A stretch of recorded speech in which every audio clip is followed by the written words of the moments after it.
And then there is the investor advisor, right? Like getting, I think we didn't touch on that point, but not all your investors will be involved in the project that you're building, and it's fine.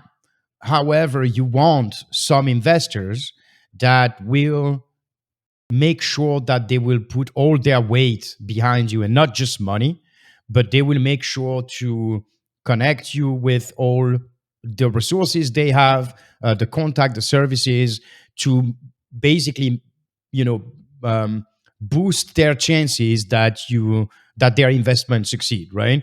It is these can be key people, because again, like they have already invested in multiple projects like yours. They have had success and failures. They have connected with many people, and they would be primarily invested in your project, and so they would have all the reasons for you to move forward, like to help you move forward. The win-win relationship is immediately identified in that situation, and that's really a key thing. Having people that are not, you're not just paying to advise you, but they are actually part of the project. Yeah, they have a vested interest is very helpful. Right. And then we can kind of like talk about like gaining advisors and so forth. So eventually you gotta hire people to do this. Again, maybe you've got a small project. Maybe you are technically capable of doing the whole thing by yourself. So, if that's your project, that's awesome. But most projects need to hire not just technical, but marketing and community development and management. So there's, especially in crypto, often you're asked like, so what's your community like? And so that's it takes building all of that stuff. It's not just the tech. People have to know your name, if you want them to buy your coin or whatever it is, or even just your service. Forget a coin. Buy it from you instead of somebody else. So you definitely need. There's a whole bunch of talent you need to hire, and it's not just technical, and it's hard because. Again, there are a lot of people who promote themselves as capable and are good at promotion. I think there's a good segue here into using other projects as examples. Mm-hmm. I think we've had a pretty transparent history over the last at least year and a half, 2 years on Ethereum and how Ethereum got started.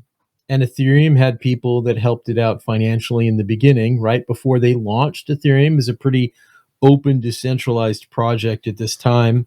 They had to produce a platform. They had to produce all these things. Did they do it as cleanly as they should have? I think if you listen to I listen to audiobooks. If you listen to that book, the answer is no, because they didn't have. It was difficult. That's all I'm going to say is you had a person with a wild, crazy idea to do things with blockchain and new that nobody had really tried yet, who's young. And then you have these people surrounding this person, and some of the things worked out well. And I think surprisingly, Ethereum lasted, because at some points in time, it completely imploded. Yeah. So this is the wisdom that goes into how you would make a project like that, but it falls into that talent you're talking about.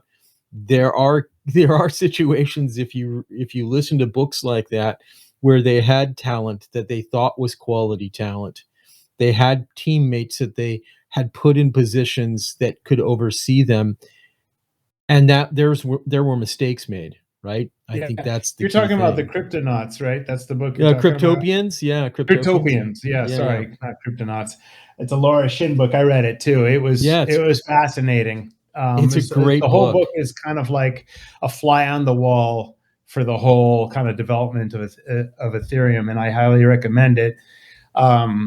Even if I personally don't think the writing is that good, but it's definitely the storyline in there is pretty fascinating to watch, and it really is. You can see where group and personal interests conflict, and you can see completely. Like there's definitely very big personalities that are all involved. And I think, that's another good example. Yeah, they're all involved, but even from that investor perspective, some of the investors they had were malicious.